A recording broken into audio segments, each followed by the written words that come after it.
He's David Carr, former NFL quarterback, NFL Network analyst, and you can watch David. Thursday night football continues. Tomorrow night, Dolphins, Jags exclusively on NFL Network. Good morning. How are you? Good morning, Dan. How are you? I'm doing okay. When you watch your brother play on Monday night, can you watch and relax and enjoy a game where your brother is playing? No, absolutely not. I was sweating 2 hours after that football game because I have literally no control over what happens. I mean, the last time he took advice from me was like when he was 14. So I have no say in anything that happens on the field. But what would you tell him? Like, even though he may not listen. At this point, nothing. Nothing? Yeah, at this point, nothing. I mean, honestly, like when you watch them play, he has such a command at the line of scrimmage. Like him and John did such a good job the other night. The Saints did a good job early of giving him some different looks and kind of changing it up because they know that he's going to audible pretty much every play. So, but once they got in the groove, it was just amazing to watch because like on third down, like you can say what you want about their offense, about how, it's maybe short or intermediate. They get the ball out of their hand fast, a lot of completions. The yards per attempt has always been a common theme. But since 2016, Tom Brady did this. No one has had a higher quarterback rating on third down. And then again, this year, in the first two games, Derek's quarterback rating on third down is 141.4. So that's like the level playing field. We need 7 yards. They're the best in the league at getting that first down. So I just watch and kind of say, man, I wish I had that kind of command. I wish I had a coach that believed in me like that. I mean, the offensive line played stellar. They lost Richie Incognito. They had Trent Brown on the sideline. I mean, I know they talked about Michael Thomas not being there, but man, they were depleted and they still ran the ball when they wanted to, played physical on defense. It's just fun to watch, man. I watch as a fan now. But why is it feels like the Raiders haven't been all in with your brother in recent years? It's media. It's out there. And that's what's so frustrating with him. Like he gets in training camp and he just goes on this rant when he goes and gets a chance to talk to the media. And he says, I'm tired of being disrespected, because he feels one thing from the inside. So when Mike Mayock and I, or when he's talking to Mike and when he's talking to John, it's like all in, we're going to fix this thing. We're going to do it right. You're our quarterback. Everything from the inside is they're completely sold on him. And then on the outside, he hears, oh, well, maybe they'll go pick up a quarterback. Maybe they'll do this in the first round. They've had like 7 different chances to draft a quarterback in the first round. They haven't done it. So, and John, he loves quarterbacks. So he's going to go grab one if he feels like he needs one. So, I mean, for Derek, that's the frustrating part is what's happening on the inside and what's happening on the outside are two completely different things. As an analyst, what would concern you if you're a Raider fan with this team? Well, defensively is the thing that I've kind of had a concern for a while. And you watched that first half of that last game. It looked like it was about to be a wrap. Michael Thomas is tweeting, this is going to be a blowout. I mean, I'm sitting there thinking, yeah, he's probably right. So they finally turned it around, played some physical football. Jonathan Abram is interesting because he's kind of a tone setter there. So you watch Taysom Hill, they put him at quarterback. He runs his zone read and he gets his head knocked off by Jonathan. They don't run that anymore. And it almost was like a little bit of an igniter for that defense to kind of say, okay, we're just going to play physical. We're going to fly around. We might make some mistakes. We'll give up some plays, but if we can lock it up in the red zone, get an interception right before half, you just got to be opportunistic. You don't have to be a top 10 defense. If you got an offense like they're going to have, you don't have to be great. You just got to get the ball back, steal it from Drew right before the half, go get some points, and then just try and survive. Because at the end of the game, I was sitting there thinking, if we're not up 10, inside 2 minutes, we don't have a chance. And fortunately enough, they were up 2 scores. What do you make of the Drew Brees tired arm controversy? Well, it's a real thing because I mean it's father time. You can't defeat that. As strong and as well as Drew works in the offseason, you can't combat that. The problem is, and here's what I see, is his brain is writing checks that his body can't cash. So like the interception that he threw right before the half, 10 years ago, he drops that ball right over the top of Moreau, and it's probably a first down. It's probably exactly where he wants to go. And I've been there, especially when I go out and throw now.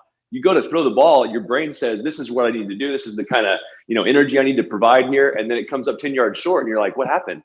And it's just part of the game. And he did that, he did that consistently the first week, did that again against the Raiders. He did it a little bit last year too. We just kind of didn't really notice. A little bit, we talked about it a little bit, but it's just one of those things that he's going to have to just work through because it's not going to get better, but he's still sharp. He still knows where to go with the ball. He knows what play to get into. I mean, that stuff's not going to go away. If anything, it's going to get better, with the more reps, but it's kind of like that, mentally and physically, he's already missed that peak. He's on the way down. So it's going to be a tough thing to watch. I love this on Monday night. Dan Orlovsky of the Mothership, former backup quarterback in the NFL, he tweets out, if Derek Carr won't be aggressive on 3rd and 1 play action pass with Ruggs on the field in man coverage. He's never going to be. And then David Carr tweets, "Relax, Dan." I just had to. And then my wife asked me, "Are you fighting with Dan Orlovsky?" I'm like, "No, I'm not fighting with Dan Orlovsky. He just said some dumb thing that I had to comment on because they ended up going off and scoring and doing whatever they wanted to." So look, so like that play in particular, like I don't have a chair, I don't have a headset on during the game. I can't tell people this, but it's a 3rd and 1. You got Ruggs. He's actually being doubled. If you watch the end zone, he's being doubled by the safety in the corner, and Witten is being guarded by a linebacker. Now Witten, because it's man coverage off the play action, the linebacker steps up for the run, misses the fact that Witten releases. So the safety, being a smart player, says, well, someone's wide open. So he leaves the middle of the field. Looks like Henry Ruggs is wide open for a touchdown. Derek's already let the ball go for the first down. So it's just one of those things that happens bang, bang, but the camera catches it at a certain time. They're trying to get Ruggs involved. I mean, he took 2 shots to him later, took a shot to him, ended up winning the game to Janoris down the sideline. If Jenkins doesn't grab him, you might have a big play there. So, they're going to work him in there, but he's a young guy. It takes a while for young receivers to kind of figure it out, but he's got plenty of ability. They'll get him going. He's David Carr, the NFL Network analyst, former NFL quarterback. Thursday night football on the NFL Network. It's Dolphins, Jaguars. Am I the only person who ever pointed out that your brother looks like the lead singer, Billy Joe Armstrong of Green Day? You have pointed that out numerous times. I know, but am I the only guy who ever did that? Does Billy Joe Armstrong think that your brother looks like him? It's the eyeliner, dude. It's just it's the natural eyeliner. Wait, who's wearing eyeliner? Are they both wearing eyeliner? No. Well, definitely Billy is. And I mean, I'd love to say, like, as an older brother, I would absolutely love to say, yes, Derek's wearing eyeliner, but I can't do that. I mean, I can't do that. That's not what he's doing, man. He's a football player. That's one of those where he came on and I said, does anybody ever tell you look like the guy from Green Day? And he goes, no. And then all of a sudden, everybody's... Well, you do. Yeah. What do you do with the Chargers? If you have... You saw this unbelievable performance by Justin Herbert, but then Anthony Lynn says, no, he's a backup, and Tyrod Taylor's our quarterback. Tyrod Taylor's got a lot to live up to this next game compared to what Justin Herbert did. So no doubt about it. And... Well, you don't ask me because I'm playing the rookie. I'm playing that young kid because that was outstanding. The throw he made to Keenan Allen on 3rd and 14 down the middle of the field as he's getting hit from the right side, right tackle misses block or kind of just doesn't get enough of him. That was the best throw we saw all Sunday. I mean, it was but hands down, and so that's what he's done a lot at Oregon, throwing those vertical seam type routes.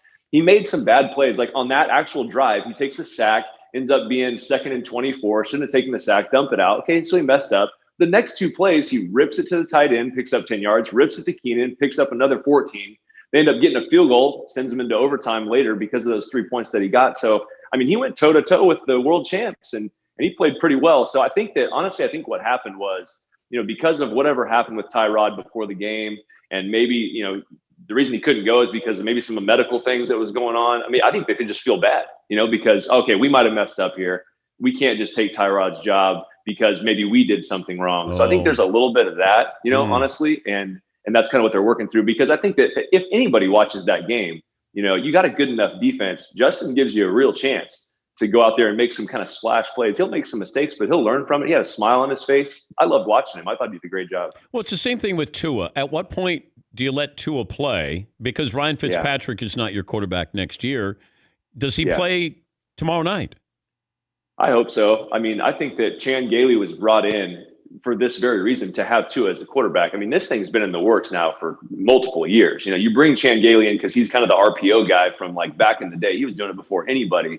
You make an offense that's quarterback friendly. Now, granted, Fitz can play. I mean, I love the beard. I mean, I came out, I watched this guy play. We kind of grew up together, right? Nothing against Fitz, but I think Tua can get into this system, and he's not gonna hurt you. He's going to, if anything, he might amplify what you got going on. So, and he's going to fit perfectly in this scheme that you have hand tailored for him. So the only thing that I can't answer, that we probably can't answer sitting here, is how ready is he mentally? Because we didn't see any preseason games. We didn't get a chance to see, has he picked it up? Does he understand? How's his hip feeling? Like all those little things that we probably don't know.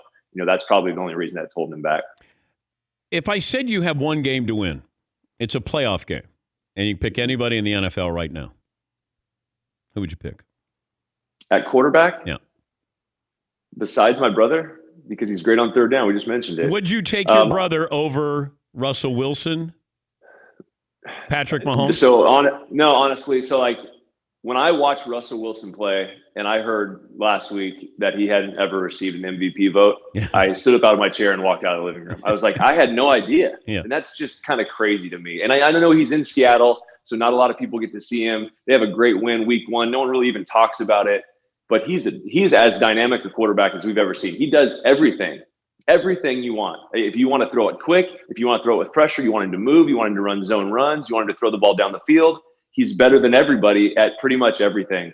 And I love his makeup. I love what he brings to the table. I think right now he's the best quarterback in the league. You know, it's easy to say after watching him the first couple of weeks, but I've felt that for a long time. I have a top 15 that I do every week. Russell Wilson's never been out of the top 5. He's always right there just because of what he brings to that football team. And now he's got some guys around him. DK, you know, you got Jamal on defense, so you'll get the ball back a little bit more. I think they got a real chance to do something. Longest career run, you or your brother?